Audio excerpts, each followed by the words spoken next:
কেন মানুষ তৃণমূলকে ভোট দেবে? প্রস্ফুটিত কলরবই বলে দেয় যে মানুষ তৃণমূল কংগ্রেসকে ভোট দিতে চাইছে না। বাংলাতে কখনো বিজেপি দল বা অন্য যে কোনো দলই হোক না কেন শাসন করতে পারবে না। কখনো মনে হয়নি যে বিধানসভা নির্বাচনে প্রতিদ্বন্দ্বিতা করেনি? দল যখন মনে করবে যে হ্যাঁ আমি কাজটার জন্য অ্যাপ্রোপ্রিয়েট বা আমি কাজটা করতে পারবো, ঠিক তখনই আমি সেই কাজটা করব। নিজে কখনো ব্যান হয়েছেন? এটা শুধুমাত্র আমার সঙ্গে হয়নি, অনেকের সঙ্গে হয়েছে। আমাকে তো ইন্ডাস্ট্রি ব্যান করেছে এই হাউসই, প্রোডাকশন হাউস। আমার বলতে কোনো অসুবিধা নেই, কোনো দ্বিধাবোধ নেই। ম্যাজিক মোমেন্টসই আমাকে ব্যান করেছিল প্রথমে। আপনি কি মনে করেন যে টলিপাড়া রাজনীতি মুক্ত? একদমই নয়। কোথায়? রাজনীতি তো সব জায়গাতে। রাহুল অরুণোদয় বন্দ্যোপাধ্যায়ের মৃত্যুর ঘটনা, শুটিং করতে গিয়ে আকস্মিকভাবে দুর্ঘটনায় তার এই মৃত্যু। এই শুটিং যে প্রোটোকলগুলোর মধ্যে দিয়ে আমাদের মনে হয় যে হ্যাঁ প্রোটোকলগুলো আমাদের রয়েছে, সেই প্রোটোকলগুলো যদি থাকতো তাহলে হয়তো রাহুলদা আজকে আমাদের সবার মধ্যে থাকতেন। আপনার অ্যাসেসমেন্ট কি 2026-এর বিধানসভা নির্বাচনে কি হতে চলেছে? এখনো অবধি তো বাংলার বুকে সবুজ রংটাই দেখতে পাচ্ছি।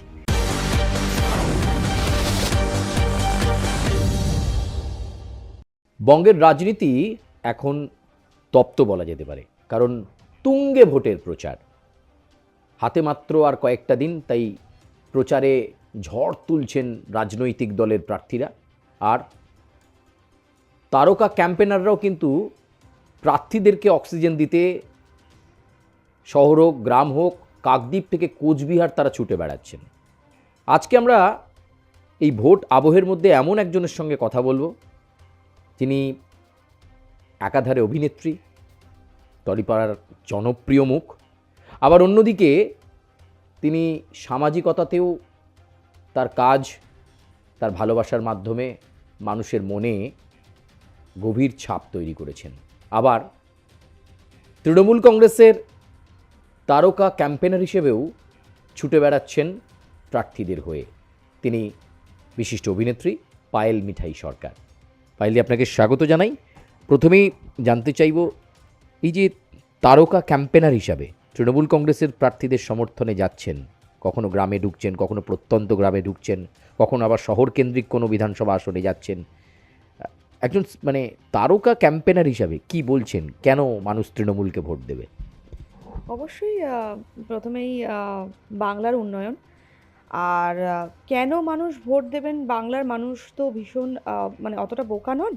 2011 সাল থেকে আমরা দেখছি যে আমরা মা মাটি মানুষের নেত্রী শ্রীমতী মমতা বন্দ্যোপাধ্যায়ের কে ভালোবেসে এবং তৃণমূল কংগ্রেসকে ভালোবেসে এবং অবশ্যই যার কথা সর্বাগ্রে বলতে হয় যুবরাজ অভিষেক বন্দ্যোপাধ্যায়, যাদের তত্ত্বাবধানে এই তৃণমূল কংগ্রেস দলটা পরিচালিত এবং যাদের তত্ত্বাবধানে বাংলা পরিচালিত এবং বাংলার সমস্ত উন্নয়ন যাদের হাত ধরে এগিয়ে চলেছে ধীরে ধীরে। এবং 2026-এর পরও আমরা জানতে পারছি যে আস্তে আস্তে আরও অনেক অনেক প্রকল্প, নতুন অনেক প্রকল্প, অনেক সংকল্পের কথা দিদি ইতিমধ্যেই ঘোষণা করেছেন, যেগুলো আমরা 2026-এর মানে খুব বেশি দেরি নেই, মানে আমরা জানতে চলেছি। এবং দেখো, গ্রামে, প্রত্যন্ত গ্রামে এবং শহরকেন্দ্রিক এলাকায় যে সমস্ত জায়গায় আমরা প্রচারে যাই বা যে সমস্ত জায়গায় গিয়ে আমরা প্রার্থীদের সমর্থনে জড়ো হই, সেখানে জনজোয়ার বা মানুষের হাসি বা তাদের প্রস্ফুটিত কলরবই বলে দেয় যে মানুষ তৃণমূল কংগ্রেসকে ভোট দিতে চাইছে। মানুষ বাংলাতে কখনো বিজেপি দল বা অন্য যে কোনো দলই হোক না কেন শাসন করতে পারবে না। কারণ তৃণমূল কংগ্রেস একটা মানে সবাইকে নিয়ে একটা ইউনিটি থাকে, তো কথাতেই আছে যে ইউনিটি ইজ স্ট্রেংথ। তো আমাদের এই স্ট্রেংথটা কিন্তু একমাত্র তৃণমূল কংগ্রেসই দিতে পারে বাংলাকে। সেটা বাংলায় অন্য কোনো দল বা অন্য কোনো রাজনৈতিক ক্ষমতা এলে সেটা কিন্তু হবে না, বাংলাটাকে অবিচ্ছিন্ন করে দেবে। সেই জায়গা থেকে ভালোবাসি, সেই জায়গা থেকে প্রচারে প্রার্থীদের সমর্থনে প্রচারে গিয়ে তাদের ডাকে সাড়া দেওয়া এবং তাদের একটা অক্সিজেন দেওয়া আলাদা করে, যে আমরা তোমাদের সঙ্গে আছি। কারণ তাদেরও তো একটা মনের জোর, এই সময়টা তাদেরও একটা প্রচারের যেরমভাবে তাদের নিত্য নৈমিত্তিক কাজের সাথে সাথে তাদের যে প্রচারগুলো চলছে, তাতে তাদের একদম সেই সকাল থেকে ভোর থেকে শুরু হচ্ছে, তাদের সারা দিন চলছে। মানে যেমন আমরা আগে শুটিং করেছি, যখন আমাদের 12-14 ঘন্টার এই শুটিং শিডিউলটা ছিল না, ডে নাইট কাজ করেছি, ঠিক তেমনই কিন্তু এখন অবস্থা আর কি প্রত্যেকেরই। তো সেই জায়গা থেকে ভালো লাগছে। বাংলার মানুষ নিশ্চয়ই সাড়া দেবেন, সেটা তো আমরা বুঝতেই পারছি। সেই এনআরসি হোক বা এসআইআর, কোনো কিছুতেই কিন্তু বাংলার মানুষের জবাব পাল্টানো যাবে না। আপনার কাছে দ্বিতীয় প্রশ্ন, আহ, আপনার সামাজিক ক্ষেত্রে আপনি এত কাজ করেন, নিষিদ্ধ পল্লী মেয়েদের পাশে দাঁড়ান, আবার যেখানে যে বাবা মাগুলো পরিবার থেকে বিতাড়িত বৃদ্ধাশ্রমে দিন কাটায়, তাদের দায়িত্ব আপনি নিজের কাঁধে তুলে নেন। আবার কখনো যে ছেলে মেয়েটা পড়াশোনা করতে পারছে না, তার পাশে দাঁড়িয়ে আপনি সামাজিকতার পরিচয় দেন। ফলে আপনার সামাজিক পরিচিতি অনেক আগেই অভিনেত্রী জগতের সাথে সাথে এইটা, বা আপনার অভিনয় জগতের সাথে সাথে এইটা অনেক পরিচিতি আগেই তৈরি হয়েছে। কখনো মনে হয়নি যে বিধানসভা নির্বাচনে প্রতিদ্বন্দ্বিতা করেনি, বা প্রতিদ্বন্দ্বিতা করে জনপ্রতিনিধি হয়ে মানুষের হয়ে কাজ করি, এটা কখনো মনে হয়নি? বা এবারেই তো 2026-এর বিধানসভা নির্বাচনেই তো মোক্ষম সময় ছিল। জনপ্রতিনিধি হিসেবে কাজ করা বা জনগণের দায়িত্ব বা জনগণের মানে যে কাজগুলোর জন্য বিধানসভায় একটা একজন প্রার্থীকে মানে যাকে যেতে হয় বিধানসভায়, একজন বিধায়ককে গিয়ে বলতে হয়, বা তাদের দাবি দাওয়া যেটা রয়েছে, একটা এলাকার উন্নয়ন রয়েছে, একটা বিধানসভার উন্নয়ন রয়েছে, সেই সমস্ত, এটা অনেকটা বৃহৎ পরিসরে কাজ করা। এইটা একটা সেই লেভেলের দায়িত্ব, মানে সেই বড় বৃহৎ পরিসরে নিজেকে দেখতে পাওয়ার দায়িত্ব। তো সেখানে কখনো, হ্যাঁ, আমার আমার কাঁধে আমি তুলে নিইনি এরকম বলবো না। আমাকে যেটুকু দায়িত্ব দেওয়া হচ্ছে আমি নিষ্ঠার সঙ্গে পালন করছি, এবং আমার মনে হয় যে দল যখন মনে করবে যে হ্যাঁ, আমি কাজটার জন্য অ্যাপ্রোপ্রিয়েট বা আমি কাজটা করতে পারবো, ঠিক তখনই আমি সেই কাজটা করব। এখনও তো সবে যাত্রা শুরু, হয়তো আমার আরও অনেক অভিজ্ঞতা দরকার রয়েছে। বয়সের সাথে সাথে অভিজ্ঞতা অনেক মানুষ অর্জন করে, তো সেই জায়গা থেকে হয়তো সেই অভিজ্ঞতাটা এবং সেই বৃহৎ পরিসরে কাজ করার সীমাটা হয়তো এখনও আমার সেই অভিজ্ঞতাটার সঞ্চার ঘটেনি। যখন আমার সেই অভিজ্ঞতাটা হবে, নিশ্চয়ই আমি সেই জায়গাটা তৈরি করতে পারবো। এবার আপনার একেবারে কোর ফিল্ডের আলোচনায় আসি, যেটা আপনার ক্ষেত্র, যে অভিনয় থেকে আপনাকে বাংলার মানুষ আজকে চেনে। সেই জায়গাটায় যদি জিজ্ঞেস করি, তাহলে এখন এই অভিনয় বা এই ফিল্ম ইন্ডাস্ট্রির মধ্যেও যেটা দেখা গেল, সে সাম্প্রতিক সময়ের একটা ঘটনা, রাহুল অরুণোদয় বন্দ্যোপাধ্যায়ের মৃত্যুর ঘটনা। শুটিং করতে গিয়ে আকস্মিকভাবে দুর্ঘটনায় তার এই মৃত্যু। এই ঘটনার পরে দেখা গেল যে শিল্পী মহল তারা একত্রিত হচ্ছেন, তারা একটা প্রোডাকশন হাউসকে তারা ব্যানের কথা বললেন যে ব্যান করে দেওয়া হবে, কিন্তু ওই প্রোডাকশনের সঙ্গে অনেক লোকজন যুক্ত ছিলেন, তারা তো কোথাও না কোথাও কাজহারা হলেন। এটা কি মানে মনে হয় না যে ফিল্ম ইন্ডাস্ট্রিতে একটা প্রভাব পড়বে? সব থেকে বড় কথা, এরকম একটা সাক্ষাৎকার যে দিতে হবে খুব তাড়াতাড়ি, মানে এরকম একটা প্রশ্ন যে রাহুল দা বা রাহুল অরুণোদয় ব্যানার্জি, যার কথা তুমি প্রশ্নটা করলে, যার প্রসঙ্গটা তুলে ইন্ডাস্ট্রির কথাটা তুমি বললে, এরকম একটা প্রশ্নের উত্তর সত্যি যে দিতে হবে, সেটা আমরা সবাই খুব শকড। এটা নিয়ে এখনো পর্যন্ত সত্যি কথা বলতে অনেকেই তো সোশ্যাল মিডিয়ায় অনেক কিছু বলেছেন। আমাদের সিনিয়র যারা রয়েছেন, কারোর নাম নিচ্ছি না, কিন্তু সবাই কিন্তু নিজেদের বক্তব্য, নিজেদের মতামত প্রকাশ করেছেন। কিন্তু আমি কখনোই সোশ্যাল মিডিয়ায় কোনো দুঃখ প্রকাশ করিনি, বা ব্যক্তিগতভাবেও আমি কোনো হ্যান্ডেলে, আমার যে কোনো হ্যান্ডেল তুমি দেখো, চেক করো, তুমি দেখতে পাবে না যে তাকে নিয়ে আমার কোনো শোকতাপ বা দুঃখ প্রকাশ আমি সোশ্যাল মিডিয়ার মাধ্যমে করেছি। কারণ আমরা সবাই খুব সারপ্রাইজ এবং শকড, এবং এটা খুব দুঃখজনক যে একটা মানুষ শুটিং করতে গিয়ে সে নাকি জলের তলায় পড়ে গেল, মানে সে জলে তলিয়ে গেল, সে নাকি আর বেঁচে উঠতে পারলো না। যখন সে উঠলো, এটা যদি একটা অ্যাক্সিডেন্ট হতো, একটা মর্মান্তিক ঘটনা, যে হ্যাঁ একটা অ্যাক্সিডেন্ট হয়ে গেছে, মানুষটা ফিরে এসছে, সেটাও কিন্তু মানিয়ে নেওয়া যেত। কিন্তু সেখানে যখন শুটিং করতে গিয়ে তার সেই শুটিং যে প্রোটোকলগুলোর মধ্যে দিয়ে আমাদের মনে হয় যে হ্যাঁ প্রোটোকলগুলো আমাদের রয়েছে, সেই প্রোটোকলগুলো যদি থাকতো, তাহলে হয়তো রাহুলদা আজকে আমাদের সবার মধ্যে থাকতেন। একজন শুধুমাত্র বিরল অভিনেতা নন, একজন শিক্ষিত অভিনেতা নন, একজন বিরল মানুষও বটে, যিনি সোজাসাপটাভাবে কথা বলতে ভালোবাসতেন, যিনি সাহিত্য চর্চার যার শিক্ষাগত মানটা অনেকটা আলাদা অন্যান্যদের তুলনায়। আর যখন ওখানে ডুবে যাচ্ছে মানুষটা, এতগুলো প্রোডাকশন ইউনিটের লোক, নুলিয়াদের কথা বাদ দিচ্ছে, ওখানে প্রোডাকশন হাউসের এতগুলো লোক যারা চেষ্টা করেছিলেন, আমরা জানি না, আমরা কেউ ওখানে উপস্থিত ছিলাম না, একজনও কি মুখ খুলতে পারলো না যে মানুষটা কিভাবে তলিয়ে গেল, বা কেউ এখন অবধি আমরা সত্যটা জানি না, যেখানে 29শে মার্চ ঘটনাটি ঘটেছে। এরপরে আপনার কাছে প্রশ্ন, ব্যান কালচারের যখন প্রশ্ন, নিজে কখনো ব্যান হয়েছেন? মানে যতদূর জানি যে আপনার এই একেবারে মাটি থেকে, গ্রাউন্ড লেভেল থেকে উঠে এসে আপনার এই লড়াই, একদিকে সামাজিকতার জন্য, মানুষের পাশে দাঁড়ানোর জন্য আপনি নিজে পায়েল সরকার ফাউন্ডেশন তৈরি করেছেন, সেখানে অনেক কিছু রয়েছে, প্রোডাকশনস রয়েছে, এছাড়াও মানুষের সাহায্যার্থে আপনারা কাজ করছেন। আবার কখনো আপনি আপনার দলের জন্য তারকা ক্যাম্পেনার হিসাবে ছুটে যাচ্ছেন। কখনো নিজে এই অভিনয় ক্ষেত্র থেকে ব্যান হয়েছেন? একদমই, মানে এটা ব্যান কালচার, তো আমি ভেবেছিলাম যে আমি ব্যান কালচারটা যে এতটা আহ, মানে পজিটিভ ওয়েতে এগোচ্ছে ইন্ডাস্ট্রিতে, সেটা আমার অতটা জানা ছিল না।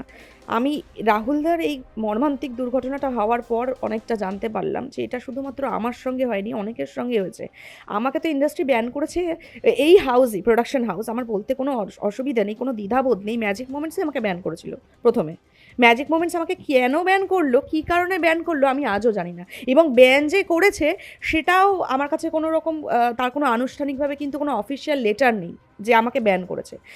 ইন্ডাস্ট্রি আমাকে ব্যান করেছে এটা আমি এখন বলবো না, কারণ ইন্ডাস্ট্রিতে তো ইন্ডাস্ট্রি যদি ব্যান করতো তাহলে তো আমি আর্টিস্ট ফোরামের মেম্বার, মানে মেম্বারশিপ যেটা আমাদের রয়েছে সেটা হয়ে থাকতে পারতাম না। সেই ক্ষেত্রে আমি এটা বলবো না। তবে ম্যাজিক মোমেন্টস পার্টিকুলারলি আমাকে ব্যান করেছে, এবং এই হাউসটা, মানে আমি এই রাহুলদার ঘটনা হওয়ার পর জানতে পারলাম অনেকেই নাকি এরকমভাবে রাজনীতি করে সরিয়ে দিয়েছে, এবং কী কারণে এই রাজনীতি, কী কারণে পলিটিক্স, কেন এই পলিটিক্স, সেটা সত্যিই জানা নেই।